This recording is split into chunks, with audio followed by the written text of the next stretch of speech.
कक्षा 11वीं में छात्रों, राजनीति शास्त्र में हमारा रिवीजन चल रहा है। तो रिवीजन में हमने फर्स्ट लेसन था हमारा जो संविधान, उसमें हमने कुछ महत्वपूर्ण प्रश्न आपको दिए भी थे और उसको पढ़ा फिर से पुनः समझाया था।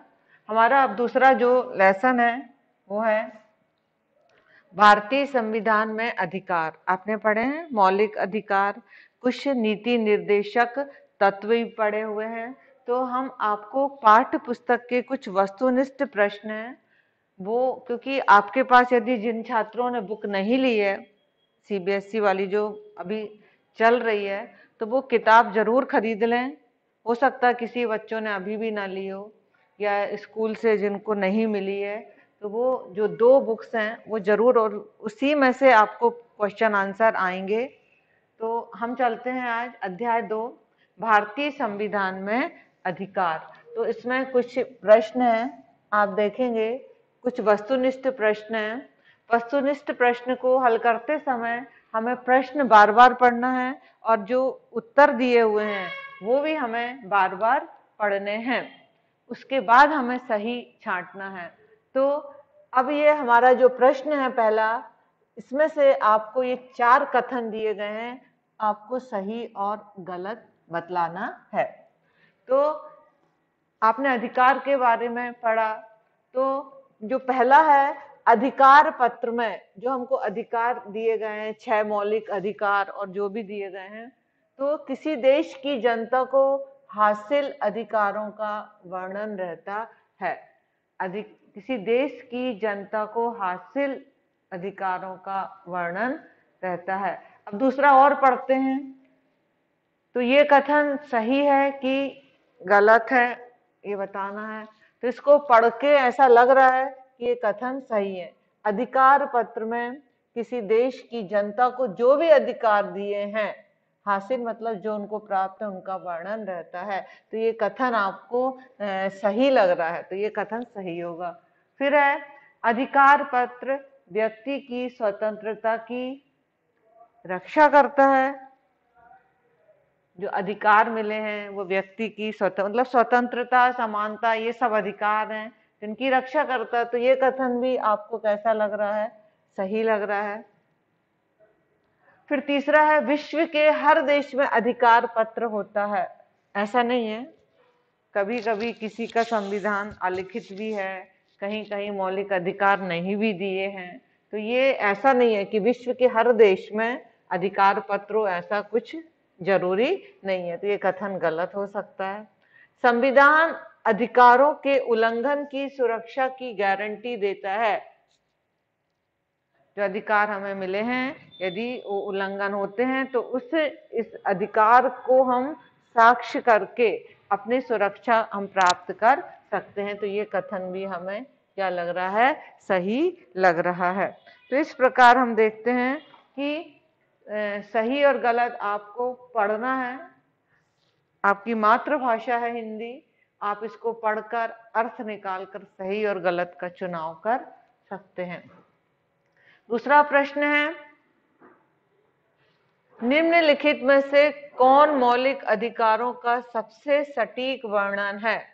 आपने लेसन पढ़ा, तो अब हम देख सकते हैं कि एक छांटना इसमें से किसी व्यक्ति को प्राप्त समस्त अधिकार, कानून द्वारा नागरिक को प्रदत्त समस्त अधिकार, संविधान द्वारा प्रदत्त और सुरक्षित समस्त अधिकार, संविधान द्वारा प्रदत्त वे अधिकार जिन पर कभी प्रतिबंध नहीं लगाया गया है।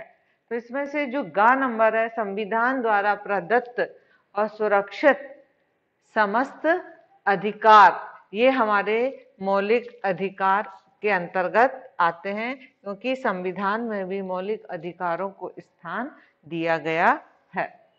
तो इस प्रकार हम वस्तुनिष्ठ प्रश्न करेंगे। आपको ये आइडिया के लिए बता रहे हैं, इससे संबंधित दूसरे भी वस्तुनिष्ठ प्रश्न आ सकते हैं। और भी छोटे छोटे क्वेश्चन हैं, आप देखें ये प्रश्न है, क्योंकि राजनीति और अधिकारों का संबंध हमारे दैनिक जीवन से है। तो ये आप ध्यान से पढ़ें और फिर बताएं कि किस मौलिक अधिकार का उपयोग या उल्लंघन हो रहा है और कैसे। आपको 6 मौलिक अधिकार आपने पढ़े हुए हैं। समानता का अधिकार, स्वतंत्रता का अधिकार, विचार और अभिव्यक्ति का अधिकार, इस प्रकार। तो ये 6 अधिकार हैं। तो इसमें से देखते हैं, ये एक उदाहरण है। राष्ट्रीय एयरलाइन, एयरलाइन समझते हो ना, जो फ्लाइट वगैरह होती हैं, हवाई जहाज होती हैं, उसमें जो चालक परिचालक दल हैं जो उनके केबिन में रहते हैं, तो उनसे संबंधित जो स्टाफ होता है कि ऐसे पुरुषों को जिनका वजन ज्यादा है, पुरुष आप समझते ही हैं, नौकरी में तरक्की दी गई, लेकिन महिला सहकर्मियों को दंडित किया गया जिनका वजन बढ़ गया था। तो आप इसको पढ़ें और बताएं यहाँ पर कौन से मौलिक अधिकार का उल्लंघन हो रहा है, कौन से मौलिक अधिकार का उपयोग हो रहा है और कैसे। मतलब उसी विभाग में पुरुष को ज्यादा वजन होने से, क्योंकि ऐसी जगह स्वास्थ्य और वजन का ध्यान रखा जाता है, तो यहाँ पर कौन से अधिकार का उपयोग किया गया है। तो आपको मालूम है एक अधिकार होता है समानता का अधिकार। उसमें समानता में ये नहीं देखा जाता है कि ये पुरुष है या ये महिला है। तो यहाँ पर आप उत्तर देखेंगे कि समानता के अधिकार का उल्लंघन हुआ है कि पुरुष को तरक्की दी गई और महिला को दंडित किया गया। तो यहाँ पर कौन से अधिकार का उपयोग हुआ है? समानता के अधिकार का यहाँ उल्लंघन हुआ है, उपयोग नहीं हुआ। और कैसे? लिंग के आधार पर यहाँ क्या किया गया? भेदभाव, क्योंकि वो पुरुष था और ये महिला थी, तो लिंग के आधार पर यहाँ पर क्या कर दिया गया? भेदभाव किया गया। ये सही नहीं है। तो आपको जो प्रश्न पूछा है आप उसका उत्तर लिखिए। आप जितना ज्यादा प्रश्नों को पढ़ेंगे, उदाहरण में जो आपकी बुक में आए, तो उससे आपका क्या होगा कि लिखने की क्षमता का विकास होगा, समझने की क्षमता का विकास होगा उदाहरण के द्वारा। आप मौलिक अधिकार के प्रकार तो याद कर लोगे, लेकिन उसका उपयोग कहाँ आता है हमारे जीवन में, तो ये उदाहरण के माध्यम से दिया गया है। और ये सब आपकी बुक के ही प्रश्न हैं। दूसरा प्रश्न है, एक निर्देशक एक डॉक्यूमेंट्री फिल्म बनाता है, इसमें सरकारी नीतियों की आलोचना है। आप फिल्म देखते हैं, फिल्म में एक निर्देशक होता है जो फिल्म बनाते हैं, तो उसमें फिल्म में उन्होंने सरकारी नीतियों की क्या की गई है? आलोचना। तो आपको ये बताना है कि यहाँ पर कौन से मौलिक अधिकार का उपयोग हुआ है या उल्लंघन हुआ है और कैसे। तो हमारे जो मौलिक अधिकार हैं वो हमारे संविधान के कुछ अनुच्छेदों में भी उनका वर्णन किया गया था। हम अनुच्छेद क्रमांक बताते हैं कि विचारों की अभिव्यक्ति की स्वतंत्रता ये एक मौलिक अधिकार है, प्रत्येक व्यक्ति को मिला है। तो उसमें निर्देशक ने क्या किया? वाक एवं अभिव्यक्ति की स्वतंत्रता वाले मौलिक अधिकार का उपयोग किया। और हमारे संविधान के जो अनुच्छेद 19 का जो पहला पार्ट है उससे ये संबंधित है, ये अधिकार कि सभी भारतीयों को सरकार की बिना पूर्व अनुमति के अपने विचारों को प्रकाशित व प्रचारित करने का अधिकार है। लेकिन किसी व्यक्तिगत किसी की आलोचना न हो, किसी के सम्मान को ठेस ना पहुंचे, इस बात का ध्यान रखना है। तो इस प्रकार ये यहाँ पर कौन सा अधिकार है? विचारों की अभिव्यक्ति की स्वतंत्रता का अधिकार है। इसका उपयोग किया गया है। किसने? निर्देशक ने किया है। ये लिखा हुआ है कि सभी भारतीयों को वाक मतलब बोलने का और अभिव्यक्ति की स्वतंत्रता प्रदान की गई है। इस प्रकार इन प्रश्नों को हम क्या कर सकते हैं? इन प्रश्नों के माध्यम से अपने जो 6 अधिकार हैं उनके बारे में हम पढ़ सकते हैं। अच्छा, अब एक उदाहरण और आपको दिया जा रहा है कि एक बड़े बांध के कारण विस्थापित हुए, बांध समझते हो आप? बांध मतलब जो नदी में बांध बनाया जाता है, बरगी बांध, तवा बांध, भाखड़ा नंगल बांध, आप इस प्रकार देख चुके हो। तो जब बांध बनता है तो आसपास के लोगों को वहां से हटाया जाता है जो बस्ती में रहते हैं। तो जब वहां से लोगों को हटाया गया, विस्थापित करना मतलब हटाना, तो उन्होंने अपने पुनर्वास मतलब अब उनका रहने का स्थान क्या हो गया, छिन गया। तो उन्होंने अपने रहने के पुनर्वास की मांग करते हुए एक रैली निकालते हैं। तो जिसमें हम कौन सा अधिकार का उपयोग किया गया है, तो आप यहाँ देखेंगे कि उन्होंने अपनी स्वतंत्रता के अधिकार का उपयोग किया है। स्वतंत्रता मतलब स्वतंत्र है वो, क्योंकि उनका स्थान हटा दिया, उनका आवास हटा दिया है। तो यहाँ पर 19(1) ख में स्वतंत्रता का अधिकार है और उन्होंने मांग की है और बड़े बांध के कारण विस्थापित हुए लोगों को शांतिपूर्ण तरीके से जमा होने और सभा करने की क्या है, स्वतंत्रता है, जिससे किसी को नुकसान न हो। तो इस प्रकार हमारे मौलिक अधिकारों का उपयोग इन उदाहरणों में हो रहा है। एक और उदाहरण है, ये भी आपकी बुक का ही प्रश्न है और ये प्रश्न परीक्षा में आएंगे। पहला लेसन मैंने बहुत अच्छे से आपको रिवीजन में बता दिया है। फिर है आंध्र सोसाइटी, एक सोसाइटी है आंध्र प्रदेश में। आंध्र प्रदेश के बाहर तेलुगु माध्यम के विद्यालय चलाती है। इसमें अपने कौन से मौलिक अधिकार का उपयोग हुआ है या उल्लंघन हुआ है, आपको बताना है। तेलुगु माध्यम के विद्यालय चलाती है, तो एक मौलिक अधिकार है, वो है सांस्कृतिक एवं शैक्षणिक अधिकार।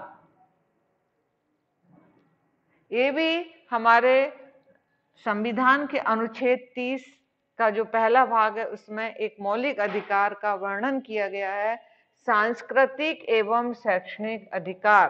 तो कोई भी संस्था, ग्रुप और सोसाइटी को शिक्षण संस्थान खोलने का क्या है, अधिकार है। तो वो अपने तेलुगु माध्यम का विद्यालय चला सकते हैं, उनने कोई उल्लंघन नहीं किया है। यहाँ उन्होंने उस मौलिक अधिकार, कौन सा मौलिक अधिकार, सांस्कृतिक एवं शैक्षणिक अधिकार का उपयोग किया है। आपने इन उदाहरणों के माध्यम से आपने देखा, यहाँ पर आपने 4 अधिकारों के बारे में पढ़ लिया। एक समानता का अधिकार, स्वतंत्रता का अधिकार, एक था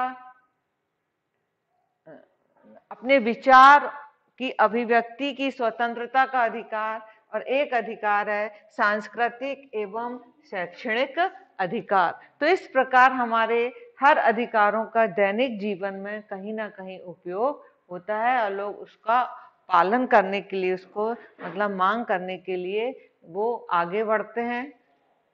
अब अगला प्रश्न है, आप देखेंगे ये ऑब्जेक्टिव है। एक मौलिक अधिकार है सांस्कृतिक एवं शैक्षिक अधिकार की ये 4 आपको ऑप्शन दिए हैं, आप चारों ध्यान से पढ़िए और इसमें से हमें सही बताइए कौन सा सबसे अच्छा लग रहा है।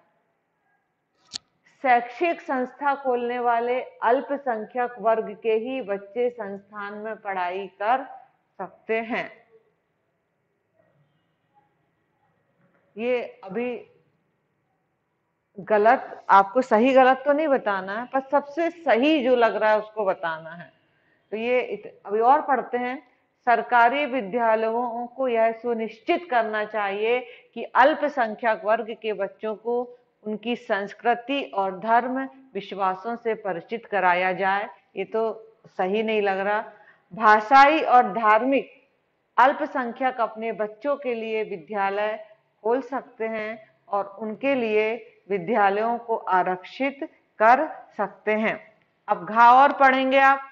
भाषाई और धार्मिक अल्पसंख्यक यह मांग कर सकते हैं कि उनके बच्चे उनके द्वारा संचालित शैक्षणिक संस्थाओं के अतिरिक्त किसी अन्य संस्थान में नहीं पढ़ेंगे। ये तो एकदम अच्छा नहीं लग रहा है, तो इसका जो गा उत्तर है वो थोड़ा सा सही व्याख्या लग रही है कि भाषाई और धार्मिक अल्पसंख्यक अपने बच्चों के लिए विद्यालय खोल सकते हैं और उनके लिए इन विद्यालयों को आरक्षित कर सकते हैं। तो इस प्रकार ये रिवीजन चल रहा है। इसमें आप ये जो दूसरा पार्ट है बहुत जनरल नॉलेज का है और बहुत अच्छा है। इसको आप और पढ़ के रखिए। मौलिक अधिकार, राज्य के नीति निर्देशक तत्व। तो अगले वीडियो में हम पढ़ेंगे इस पार्ट को, आगे के और प्रश्न। धन्यवाद।